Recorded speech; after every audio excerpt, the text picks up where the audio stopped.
अस्सलाम वालेकुम। आज की इस वीडियो में हम लोग पढ़ने वाले हैं कि फ्लटर के अंदर जितने भी फ़ोल्डर्स और जितनी भी फ़ाइल्स क्रिएट होती हैं उनका पर्पस क्या है, ठीक है? तो सबसे पहले मैं आपको थ्योरी थोड़ी-सी दिखाऊँगा एंड देन जो है मैंने जीपीटी के अंदर जो रिसर्च की है वो आपको दिखाऊँगा, ठीक है? दोनों में थोड़ा-सा डिफ़रेंस है, तो आप लाज़मी पूरी वीडियो देखिएगा, ठीक है?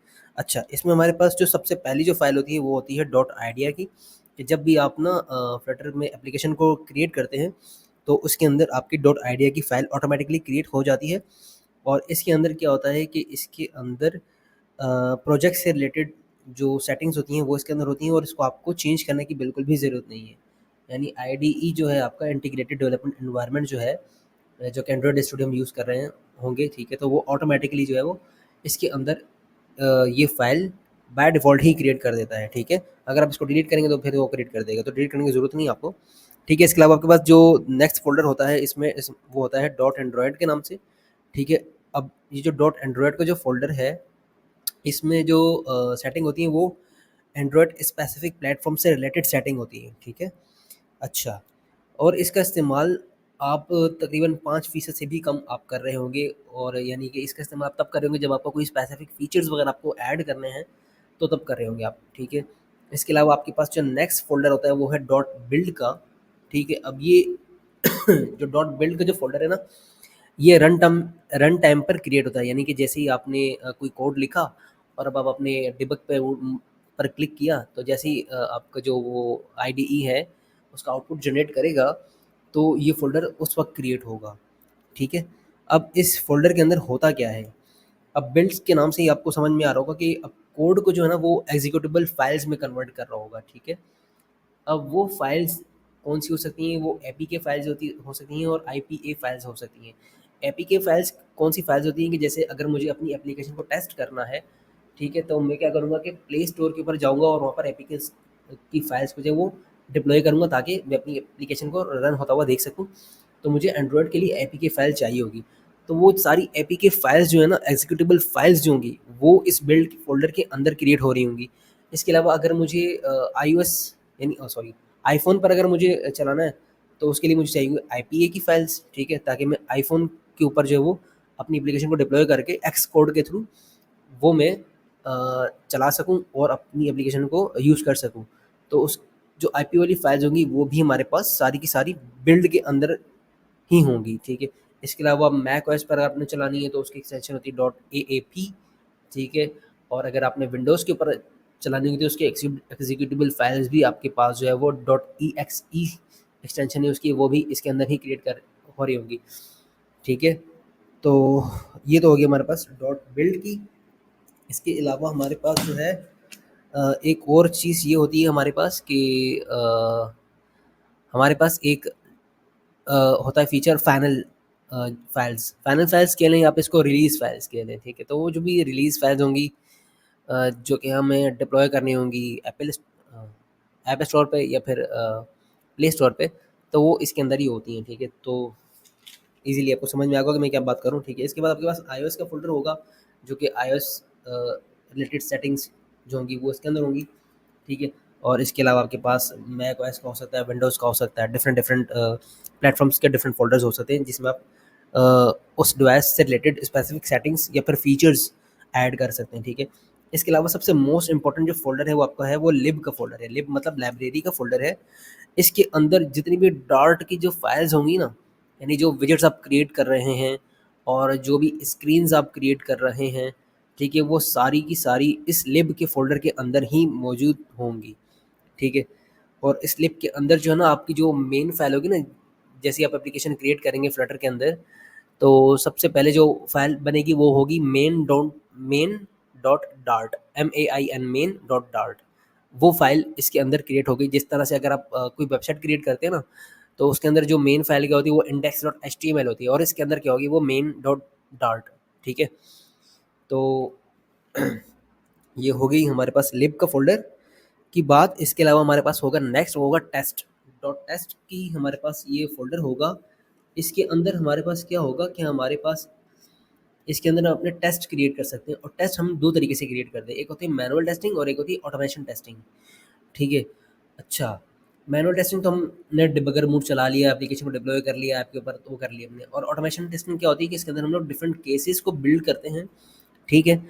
और उन सिनेरियोज़ की बेस पे हम ये देख रहे होते हैं कि हमारी एप्लीकेशन डिफरेंट एनवायरनमेंट में किस तरह से बिहेव कर रही है, ताकि हम अपने यूएक्स को, अपनी एप्लीकेशन के यूएक्स को मज़ीद बेहतर कर सकें यूज़र के लिए, ताकि यूज़र एक्सपीरियंस बेहतर से बेहतर हो सके, ठीक है? वो क्या हो सकते हैं टेस्ट केसेस, जैसे कि बैटरी कितनी कंज़्यूम कर रहा है हमारी एप्लीकेशन, ठीक है? और इसकी फ़ाइल का साइज़ कितना है, इसको रिड्यूस करना चाहिए हमें या नहीं करना चाहिए, ठीक है? और मेमोरी कितनी कंज़्यूम कर रही है हमारी एप्लीकेशन। इस तरह के केसेस जो है हम लोग इस फ़ोल्डर के अंदर जो हम लोग बिल्ड कर सकते क्रिएट कर सकते हैं, ठीक है? अच्छा, इसके बाद हमारे पास जो नेक्स्ट फ़ोल्डर होता है वो होता है गिट इग्नोर। गिट इग्नोर का जो फ़ोल्डर है ना, इसके नाम से ही आपको पता चल होगा कि ये गिट से रिलेटेड कोई बात चलने वाली है इसके अंदर।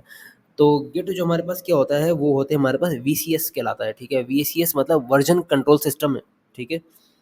इसमें हम लोग क्या करते हैं, गिट इग्नोर का थोड़ा-सा मैं आपको थोड़ा-सा इसका ना मैं आपको बताता हूँ कि क्या होता है, कि अगर आपने अपनी एप्लीकेशन का बैकअप जो है वो रखना है ना, तो आपने गिट की मदद से गिट हब पर रखना होता है, ठीक है? तो गिट के अंदर क्या होता है कि आप पुश, पुल और की का यूज़ कर रहे होते हैं और अपनी एप्लीकेशन को कभी अपलोड कर रहे हो, कभी डाउनलोड कर रहे होते हैं, ठीक है? पुश मतलब आपने अपलोड करना है, पुल मतलब आपने डाउनलोड कर रहे हैं, ठीक है? तो अब होता क्या है कि अब इस फ़ोल्डर का यूज़ आपने सिर्फ़ उसी वक़्त करना है कि जब आप टीम की फ़ॉर्म में किसी एप्लीकेशन पर काम कर रहे हो और एप्लीकेशन बहुत बड़ी है, उसके अंदर डिफरेंट डिफरेंट मॉड्यूल्स क्रिएट हो रहे हैं, डिफरेंट डिफरेंट मॉड्यूल्स पर डिफरेंट डिफरेंट टीम मेंबर्स पर काम कर रहा है, तो आपने गिट इग्नोर का यूज़ आपने उस वक़्त ही करना है, ठीक है? अच्छा, अब इसको थोड़ा-सा मैं मज़ीद समझाऊँ तो इस तरह से समझाऊँगा कि इसमें होता क्या है कि जैसे अभी मैंने फ्लटर के अंदर एप्लीकेशन क्रिएट की, ठीक है? तो जो भी कोर फाइल्स होती हैं, वो फ्लटर क्रिएट कर देता है, ठीक है? जैसे डॉट आइडिया की फ़ाइल, डॉट बिल्ड की फ़ाइल क्रिएट करेगा रन टाइम के ऊपर, ठीक है? और इसके अलावा मज़ीद फाइल्स हैं जो कि अभी आपकी आएँगी, मैं आपको बताता हूँ, ठीक है? जो यानी कि जो बाय डिफ़ॉल्ट फाइल्स होती हैं, जो कि मेरे लिए ज़रूरत थी, जो जैसे डॉट पैकेज की फ़ाइल हो गई, वो क्रिएट कर देता है, ठीक है? By default. तो इसी तरह से मेरा टीम मेंबर भी होगा, वो भी जब अपने सिस्टम पर बैठा होगा और अपनी एप्लीकेशन को क्रिएट करेगा उसके अंदर तो उसके बाद भी वो फाइल्स बन जाएँगी। तो ऐसी अननेसेसरी फाइल्स जो कि उसके काम नहीं आएँगी, तो वो मैंने पुश नहीं करना गिट की मदद से गिटहब पर, ठीक है? तो मैं सिर्फ़ वही फाइल्स अपलोड करूँगा जो कि यूनिक फाइल्स होंगी, ठीक है? तो इसलिए इसका हम इस्तेमाल करते हैं और इसके अंदर जो है हम मेंशन कर देते हैं कि ये वो फाइल्स हैं जो कि हम गिट पर अपलोड नहीं करना चाहते, गिट हब पर अपलोड नहीं करना चाहते, तो इन फाइल्स को आप इग्नोर ही रहने दो, आप इसको मत छेड़ो, अपलोड मत करो कहीं भी, ठीक है? अच्छा, इसके अलावा हमारे पास जो दूसरी चीज़ आती है वो है मेटा डाटा का फ़ोल्डर, ठीक है? इसका सिंपल ही है, आपको समझ में आ रहा होगा कि मेटा डाटा जो प्रोजेक्ट से रिलेटेड जितनी भी इन्फॉर्मेशन होगी वो इस मेटा डाटा के फ़ोल्डर के अंदर होगी, ठीक है? अब डॉट पैकेजेस का फ़ोल्डर आता है नीचे हमारे पास, इसके बाद इसके अंदर हमारे पास लाइब्रेरीज़ वगैरह होंगी, ठीक है? प्री इंस्टॉल्ड लाइब्रेरीज़ होती हैं और दूसरे हमारे पास होती हैं यूज़र डिफाइंड पैकेजेस होते हैं, पैकेजेस, ठीक है? अब प्री इंस्टॉल्ड पैकेजेस जो हैं वो तो आईडीई खुद से क्रिएट कर देता है एप्लीकेशन जब हम क्रिएट करते हैं, जो कि मैं आपको पिछली वीडियो में बता चुका हूँ क्रिएट करने का तरीका, ठीक है? तो डॉट पैकेज के अंदर के फ़ोल्डर के अंदर प्री इंस्टॉल्ड पैकेजेस होते हैं, लेकिन अगर आपको कोई ऐसा पैकेज चाहिए, ठीक है, लेट्स से एनिमेशन से रिलेटेड कोई ऐसा पैकेज चाहिए या कुछ भी आपको मॉड्यूल क्रिएट करना है उससे रिलेटेड आपको पैकेज चाहिए, ठीक है, तो आप उसको इंस्टॉल करेंगे, उस पैकेज के अंदर होती क्लासेस, ठीक है, आप फंक्शन को कॉल करेंगे, उस फंक्शन की मदद से आप उस क्लास के अंदर मौजूद फंक्शंस को आप यूज़ कर सकते हैं, ठीक है, यानी आपको कोड दोबारा स्क्रैच से लिखने की ज़रूरत नहीं पड़ती, ठीक है। अच्छा, इसके अलावा हमारे पास जो दूसरी फाइल है वो पब स्पेक डॉट लॉग की फाइल है, पब स्पेक डॉट लॉग, और इसके अलावा दूसरी जो फाइल है वो हमारे पास है pubspec dot YAML, YAML। ये जो यमल वाली फाइल है ना, ये सबसे इम्पोर्टेंट फाइल है, ठीक है। अच्छा, अब जो यमल वाली फाइल है इसके अंदर हमारे पास मौजूद होते हैं, हमारे पास फ़ॉन्ट्स और इमेजेस के एसेट्स वगैरह हमारे पास मौजूद होते हैं, और भी मज़ीद चीज़ें इसके अंदर हमारे पास होती हैं, ठीक है। अब ये जो पब स्पेक डॉट लॉग वाली फाइल है ना, ये इस फ़ोल्डर के ऊपर डिपेंड करती है, ठीक है, पब स्पेक डॉट यमल के फ़ोल्डर पर, ठीक है। अब ये जो पब स्पेक डॉट लॉग वाली फाइल है ये क्रिएट होती है रन टाइम के ऊपर, ठीक है। तो ये भी फ़ाइल वो फ़ाइल होगी जो कि हम गिट इग्नोर के अंदर मेंशन कर देंगे कि आपको इसको क्रिएट करने की ज़रूरत नहीं है, ठीक है। जब ये फ़ाइल मैं अपलोड करूँगा और मेरा दूसरा टीम मेंबर्स को डाउनलोड करेगा मेरी एप्लीकेशन की फ़ाइल्स को, ठीक है, गिटहब से। तो जब वो रन करेगा तो ये वाली जो फ़ाइल है pubspec.log वाली, ये उसकी आईडीई ऑटोमेटिकली रन टाइम पर क्रिएट कर देगी, ठीक है।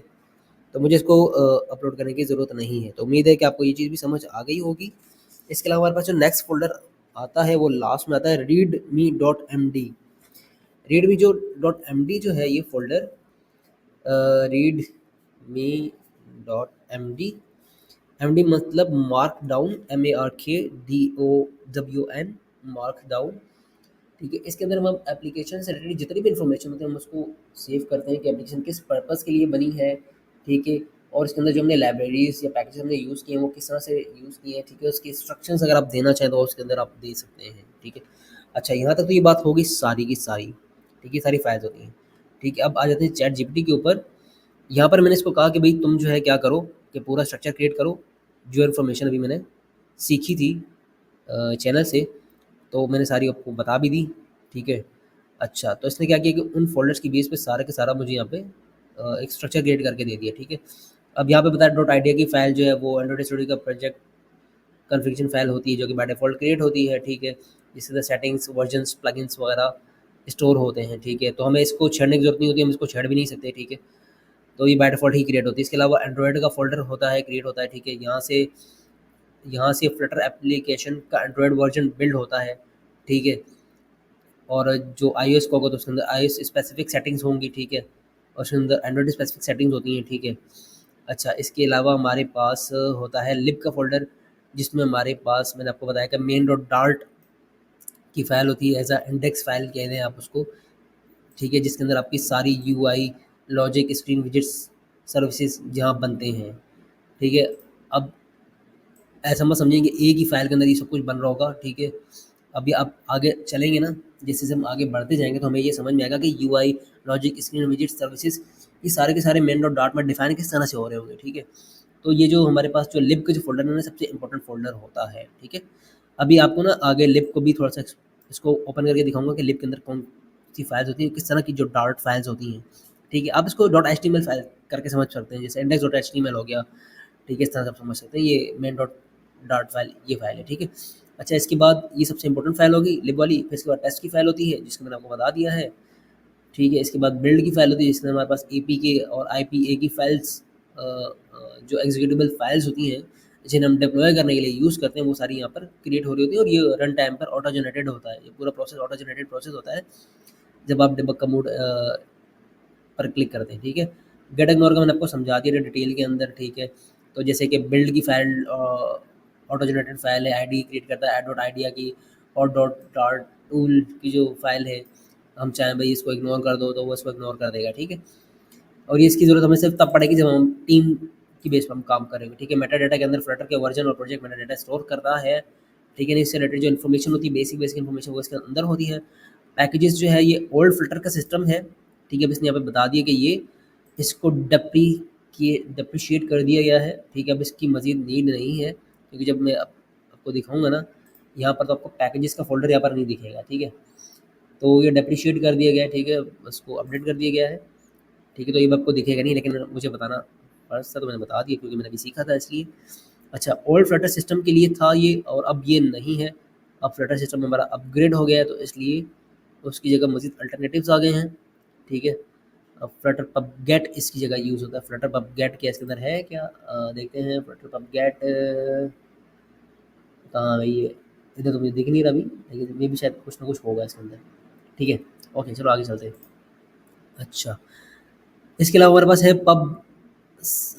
pubspec.yaml का फ़ोल्डर, जिसके अंदर मैंने आपको कहा था कि हमारे पास एसेट्स डिफ़ाइन होते हैं जैसे इमेजेस, फ़ॉन्ट्स वगैरह, ऐप नेम, डिस्क्रिप्शन, वर्जन, ठीक है। हमारे पास इमेजेस और फ़ॉन्ट्स ये 2 इम्पोर्टेंट चीज़ें हैं।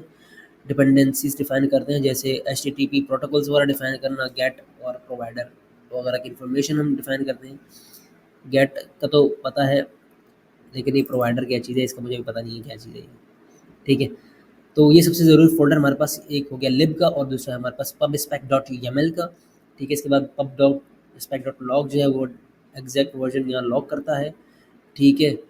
डिपेंडिंग ऑन कि इसके अंदर हमारे पास क्या इन्फॉर्मेशन स्टोर है और ये रन टाइम पर ही क्रिएट होता है, ठीक है।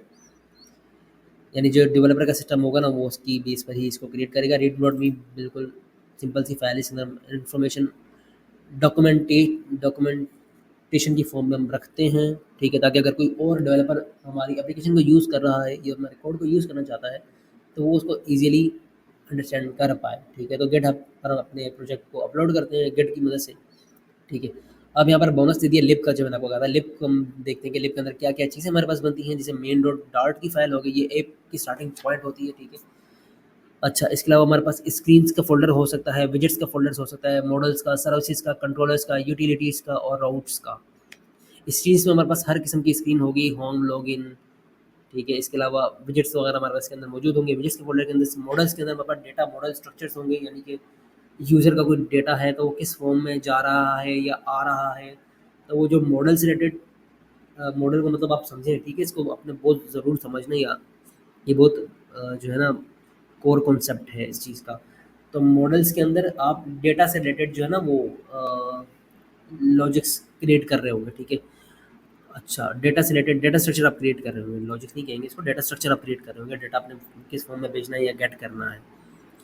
अच्छा, इसके अलावा सर्विसेज, सर्विसेज का मतलब है कि सर्विसेज का फ़ोल्डर होगा आपके पास जिसके अंदर आप एपीआई यूज़ कर रहे होंगे, ठीक है। फॉर एग्जांपल कि आपको मैंने बताया था ना कि हमारा एप्लीकेशन का स्ट्रक्चर क्या होता है, वो होता है जैसे आपका यूआई है, ठीक है, बैकएंड है और डेटाबेस है। यूआई आप फ्लटर फ्रेमवर्क यूज़ करते हुए, डॉट प्रोग्रामिंग लैंग्वेज यूज़ करते हुए आप क्रिएट करते हैं। और जो है आप बैकएंड जो है, अगर आप नोड जेएस, अगर कोई जावास्क्रिप्ट आती है तो नोड जेएस के थ्रू आप क्रिएट कर सकते हैं। अदरवाइज़ आप फायरबेस का बना बनाया बैकएंड भी यूज़ कर सकते हैं। और जो है फायरबेस ने अपने आप को इतना अपग्रेड कर दिया कि आप थोड़ी बहुत कॉम्प्लेक्स जो एप्लीकेशन है वो आप फायरबेस का बैकएंड यूज़ करते हुए आप क्रिएट कर सकते हैं। यानी कि उन कॉम्प्लेक्स एप्लीकेशंस के लिए आप फायरबेस का बैकएंड यूज़ कर सकते हैं और उसी के साथ आप फायरबेस का डेटाबेस भी यूज़ कर सकते हैं, ठीक है। तो मॉडल्स की बात कर ली, सर्विसेज की बात कर ली, कंट्रोलर्स, लॉजिक और स्टेट मैनेजमेंट। स्टेट में लॉजिक्स वगैरह क्रिएट करते हैं। स्टेट मैनेजमेंट का मतलब है कि आप राउटिंग वगैरह को कंट्रोल करोगे। नहीं नहीं, स्टेट मैनेजमेंट का मतलब ये नहीं है अभी, ठीक है, ये मैं आपको आगे चल के बताऊंगा क्या है इसका मतलब। यूटिलिटीज़, फंक्शंस वगैरह आपके इसके फोल्डर के अंदर होंगे और रोड्स के अंदर आपके पास ये होगा ऐप राउटिंग और कॉन्फ़िगरेशन, ठीक है। अच्छा, अब यहाँ तक बात हो गई। अब ये तो मैंने कहा कि चलो भाई जो तुमने बताया ना वो पुरानी चीज़ें थी, अब तुम जो नए तरीके से इसको बताओ, पूरे स्ट्रक्चर को नए तरीके से बताओ। तो फिर इसने कहा कि फ्लटर प्रोजेक्ट स्ट्रक्चर, ठीक है, बनाया। लिब के अंदर बताया भाई ये main dot, screen, widgets, model, services, controller, utilities, routes, ये सब तो होते ही होते हैं, ठीक है। इसके बारे में आपको पता है, ठीक है। और इसके अंदर जो है आपके पास स्क्रीन का फोल्डर आ गया, ठीक है। इसके बाद ठीक है, स्क्रीन हमारे पास होगी home screen, login screen, product detail screen, ठीक है। अलग अलग स्क्रीन होंगी। स्क्रीन तो आपके लिए पेजेस वगैरह, ठीक है। तो डिफरेंट डिफरेंट पेजेस हमारे इस स्क्रीन के फ़ोल्डर में होंगे, ठीक है। इसके अलावा हमारे पास विजेट्स का फ़ोल्डर होगा जिसके अंदर हमारे पास कंपोनेंट्स होंगे, यूआई कंपोनेंट्स, जैसे बटन हो गया, custom card, sliders, form fields, ठीक है। तो वो विजेट्स हम इसके अंदर रख रहे होंगे, यानी ये वो विजेट्स होंगे जिनका यूज़ हमें बार बार करना होगा। तो हम उसको कॉल करेंगे बटन को तो बटन आ जाएगा, लेकिन हमें रखना पहले पड़ेगा विजेट्स के अंदर ताकि हम उसको कॉल करके यूज़ कर पाएँ। मॉडल्स के फ़ोल्डर के अंदर हमारे पास होता है भई क्या, डेटा स्ट्रक्चर, डेटा को रिप्रेजेंट करने वाली क्लासेस हम लोग यूज़ कर रहे होते हैं ताकि हम डेटा को भेज सकें और कॉल कर सकें। तो वो सारे इसके अंदर होता है। यूज़र का मॉडल क्रिएट कर सकते हैं, यूज़र की इन्फॉर्मेशन हमने सेंड एंड रिसीव करनी है, प्रोडक्ट की इन्फॉर्मेशन सेंड एंड रिसीव करनी है, किसी ऑर्डर की इन्फॉर्मेशन हमने सेंड एंड रिसीव करनी है, तो वो मॉडल्स के अंदर जो हम पूरी उसको क्रिएट करेंगे। सर्विसेज के अंदर हम एपीआई कॉल्स, यानी एप्लीकेशन एपीआई होता है, एप्लीकेशन प्रोग्रामिंग इंटरफेस, यानी कि किसी थर्ड पार्टी एप्लीकेशन से हम डेटा फैच कर रहे हो और एप्लीकेशन में कॉल कर रहे हो और फिर उसे यूज़र को दिखा रहे हो, तो ठीक है। तो एपीआई कॉल्स के थ्रू भी हम डेटा फैच कर सकते हैं और अगर हमारे डेटाबेस में कोई डेटा मौजूद है तो उसको भी हम फैच कर सकते हैं। और नेटवर्क लॉजिक क्या है पता नहीं है ये, ठीक है। जो भी बैकएंड या एपीआई से डेटा लाना चाहिए, वो भेजना चाहिए, वो सर्विसेज के फ़ोल्डर के अंदर आप एपीआई वगैरह आप यहाँ पर यूज़ कर रहे होंगे। डेटाबेस की इंटीग्रेशन वो भी सर्विसेज के फ़ोल्डर के अंदर ही हो रही होगी। ऑथ सर्विसेज, यानी कि ऑथ मतलब कि आप ईमेल के ज़रिए ऑथराइज़ कर रहे होंगे बंदे को कि भाई बंदा रियल है या नहीं है, या फिर व्हाट्सएप पर कोड भेज रहे होंगे या फिर नंबर वाइज़ कोड भेज रहे होंगे। प्रोडक्ट सर्विसेज, फायरबेस सर्विसेज, अब प्रोडक्ट की सर्विस आप यूज़ करनी है या फायरबेस की सर्विस आपने यूज़ करनी है, तो वो आप इसके अंदर यूज़ करोगे सर्विसेज के फ़ोल्डर के अंदर। कंट्रोलर क्या होता है? कंट्रोलर के अंदर हम लोग लॉजिक्स वगैरह क्रिएट कर रहे होते हैं, ये भी आपको आगे चल के समझ में आएगा, मैं आपको बताता हूँ क्या है। थोड़ा-सा मज़ीद अब आगे चलते हैं ना तो आपको समझ में आएगा। अच्छा, कंट्रोलर्स के अंदर आपके पास बिज़नेस लॉजिक्स और स्टेट मैनेजमेंट, ठीक है। इसको भी गेटएक्स को भी छोड़ें, मैं आपको बता रहा हूँ आगे क्या आएगा, गेटएक्स को भी बताता हूँ आपको, ठीक है। तो कंट्रोलर्स के अंदर आप बताइए समझे कि लॉजिक्स वगैरह क्रिएट होते हैं, इसको ज़्यादा मत सर पर मत सवार कीजिएगा। यूटिलिटीज़ के अंदर फंक्शंस और कांस्टेंट जो होते हैं वो आप यूटिल्स के अंदर क्रिएट करते हैं, ठीक है।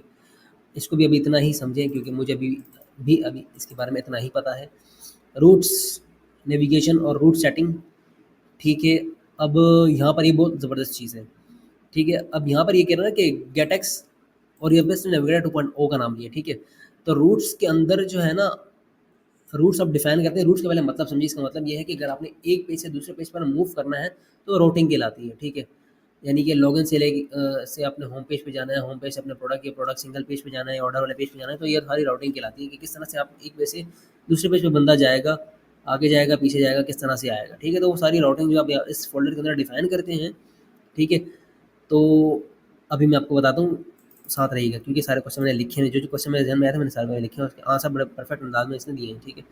अब यहाँ पे जैसे ये बोनस टिप दी ना कि इसने कहा कि भाई अगर आपको क्लीन आर्किटेक्चर चाहिए ना तो आप एमवीवी का इस्तेमाल करें। तो एमवीवी मैंने पूछा भाई एमवीवी क्या चीज़ है ये, ठीक है। एक तो एमवीवी का पूछना था और दूसरा राउटिंग का, ठीक है। तो जो मैंने इसका पूछा तो उसने मुझे डिफाइन कर दिया इवेंचुअली। तो फिर हम देखते हैं आगे इसने मुझे क्या डिफाइन किया, ठीक है। देखिए मैंने से पूछा भाई मज़ीद ओपन करो इसको, ये गेटएक्स क्या है, नेविगेटर 2.0 क्या चीज़ है। और ये एमवीसी तो मैंने सुना हुआ है, मॉडल व्यू कंट्रोलर होता है। मॉडल के अंदर आपके पास डाटा स्ट्रक्चर होता है, व्यू के अंदर जो भी आपके पास यूआई होती है, यूज़र को दिखाने से रिलेटेड जितना भी कोड होता है वो व्यू के अंदर होता है, और कंट्रोलर के अंदर आप लॉजिक्स बिल्ड कर रहे होते हैं। ये चीज़ तो मुझे पता है, लेकिन ये एम क्या चीज़ है, ठीक है। तो उसने बोला भाई ज़बरदस्त सवाल पूछा आपने, आगे चलते हैं गेटएक्स, ठीक है। और इसके ऊपर बात करते हैं, इसने भाई राउटर जो है ना, राउटिंग तो मैंने बता दी आपको क्या होती है, एक पेज से दूसरे पेज पे जाने को राउटिंग कहते हैं, ठीक है। जैसे होम पेज से लॉगिन पेज पे जाना, ठीक है, प्रोडक्ट से प्रोडक्ट डिटेल वाले पेज पे जाना, ठीक है। अच्छा, फ्लटर में दो तरीके होते हैं राउटिंग करने के, फ्लटर में दो तरीके होते हैं। एक तो ये ओल्ड स्कूल तरीका है जो कि आपका कहलाता है नेविगेटर 1.0, उसके लिए आपको कोड इस तरह से लिखना पड़ता है, ठीक है, जो कि थोड़ा बहुत मुझे समझ में आ रहा है लेकिन इतना नहीं आ रहा, ठीक है। इसके अलावा नेविगेटर 2.0 थोड़ा सा मॉडर्न तरीका है। इसमें आप इस तरह से लिखते हैं कि भाई ये आपने गेट राउट का फंक्शन ओपन किया और यहाँ पे अपना पूरा पाथ डिफाइन किया, ठीक है, कॉन्टेक्स्ट स्टेट और होम पेज आपने लिख दिया, ठीक है। देखिए मैं आपके साथ साथ सीख रहा हूँ, मुझे भी ये लैंग्वेज इतनी समझ में आ नहीं रही, यानी कोडिंग वगैरह थोड़ा बहुत समझ में आता है, लेकिन क्लियर हो जाएगी चीज़ जब हम देखेंगे कॉन्टेक्स्ट क्या है और स्टेट क्या चीज़ है, ये मुझे समझ में आ रहा है। बाकी तो होम स्क्रीन का फंक्शन लगा हुआ है, ये लॉगिन का फंक्शन लगा हुआ है इस फंक्शन के अंदर, गेट राउट के अंदर, ठीक है। राउट का एरे खुला, ठीक है, ये देखिए गेट राउट का फंक्शन खुला, इसके अंदर ये एरे खुला, एरे के अंदर वहाँ पर डिफरेंट वेरिएबल्स आ गए, इसको वेरिएबल बोलेंगे, ठीक है। और हर वेरिएबल जो एक फंक्शन है, फंक्शन के अंदर पाथ डिफाइन हुआ हुआ है, और ये इसके अंदर ये इसको पता नहीं क्या कहते हैं, मुझे भी याद नहीं है, हमें ऊप के कॉन्सेप्ट्स वगैरह भी पढ़ने पड़ेंगे, ठीक है। तो सारी ऊप के कॉन्सेप्ट के अंदर आती है सारी चीज़ें, तो ये हम आगे जाएंगे ऑब्जेक्ट ओरिएंटेड प्रोग्रामिंग लैंग्वेज के कॉन्सेप्ट्स, ठीक है। अच्छा, इसके अलावा हमारे पास है गेट एक्स राउटिंग। इसका जो सबसे मॉडर्न तरीका, सबसे जो आसान तरीका है वो है कि आप इस लाइब्रेरी को यूज़ करें, ठीक है। और इसका इस्तेमाल करते हुए आप जो है वो राउटिंग कर सकते हैं, ठीक है। तो आप अगर डार्ट लैंग्वेज यूज़ करेंगे तो दो तरीके से आप कर सकते हैं इसको, गेट टू लॉगिन पेज और गेट टू होम पेज और गेट टू फलां फलां पेज, जहाँ जहाँ आपने जाना है वहाँ पर आप जा सकते हैं, ठीक है। Get to named login page, login इतना ही आपने लिखा, ठीक है, लॉगिन स्लैश लॉगिन, ये पाथ आपने दे दिया, दैट्स इट। नेम जो होगा पेज का आपने डिफाइन कर दिया। गेट टू, ये सबसे आसान, get to, get dot to, मतलब गेट कहाँ जाना है, टू इस पेज पे जाओ, लॉगिन फंक्शन लगा तो उस पेज पे सीधा बंदा पहुंच जाएगा। दूसरा तरीका नेम राउट, यानी नेम के बेस के ऊपर आप जो है वो राउटिंग कर सकते हैं, और ये सिंपली फंक्शन की बेस पर राउटिंग कर रहे हैं। बहुत बेस्ट, बहुत आसान हो गया ये तो हम इसको यूज़ करेंगे जब हम आगे काम कर रहे होंगे, इसको यूज़ क्यों करेंगे, जब ईजी चीज़ है तो मुश्किल करने का फ़ायदा। अच्छा, एमवीसीसी मॉडल व्यू कंट्रोलर होता है, मॉडल में डाटा स्ट्रक्चर यूज़ होता है, व्यू में आप यूज़र को दिखा रहे होते हैं जो कोड आप लिखते हैं यूआई के लिए, कंट्रोलर में लॉजिक्स आप हैंडल कर रहे होगे, ठीक है। अच्छा, ये चलता किस तरह से, ये चलने का जो तरीका है वो ये है कि यूज़र को दिखी यूआई इंटरफेस दिखा, कंट्रोलर बीच में आया, उसने समझे बटन पे क्लिक किया, लॉजिक लगी हुई थी, यानी बटन पे क्लिक हो तो क्या फंक्शन होना चाहिए, और बटन जैसी लॉजिक फायर हुई तो हमारा मॉडल में जो भी डेटा था, अगर डेटा ने जाना था तो डेटा फॉर्म सबमिट पर डेटा चला गया, और अगर डेटा ने आना था तो वो डेटा आ जाएगा, डेटाबेस में अगर मौजूद हो तो वहाँ से आएगा, या फिर किसी थर्ड एप्लीकेशन से हम लोग एपीआई का यूज़ करते हैं, हम डेटा को कॉल करवा रहे होंगे, ठीक है। तो ये इसका पूरा इसमें बता दिया कि एमवीसी चलता किस तरह से। मॉडल व्यू कंट्रोलर पहले यूआई दिखता है, फिर कंट्रोलर दिखता है और फिर मॉडल आता है, ठीक है। अब एमवीवीएम कह रहा है ये ज़्यादा जो है वो वेल डिफाइंड, वेल ऑर्गेनाइज तरीका है मॉडल व्यू और व्यू मॉडल, ठीक है। मॉडल व्यू और व्यू मॉडल ये एक चीज़ होगी, ठीक है। अब ये करता किस तरह से काम, जैसे आपको व्यू दिखा यूज़र को, उसने अब बीच में आ जाएगा व्यू मॉडल। अब आपको पता है व्यू मॉडल जो है ना, इसके अंदर क्या है, बिजनेस लॉजिक्स और स्टेट मैनेजमेंट ज़्यादा बेहतर तरीके से ऑर्गेनाइज हुई हुई होती है, ठीक है। यानी कि कंट्रोलर में लॉजिक वो शायद सही तरीके से डिफाइन नहीं होती, लेकिन व्यू मॉडल के अंदर ज़्यादा बेहतर तरीके से ऑर्गेनाइज होती है। तो वो कह रहा है कि आप एम का यूज़ कर सकते हैं, ठीक है। तो view model, view view model और मॉडल, ठीक है। व्यू मॉडल के अंदर लॉजिक्स वगैरह आ जाएंगी और इसके अंदर यूआई का इंटरफेस आ जाएगा, और मॉडल के अंदर आपके पास आ जाएगा सारा का सारा डेटा स्ट्रक्चर, ठीक है। तो यहाँ तक होगी बात हमारी। अब तक हमने पढ़ लिया क्या, राउटिंग पढ़ ली, नेविगेटर देख लिया हमने, गटेक्स, एमवीसी, एमवीवीएम को हमने देख लिया, ठीक है। That's it for today.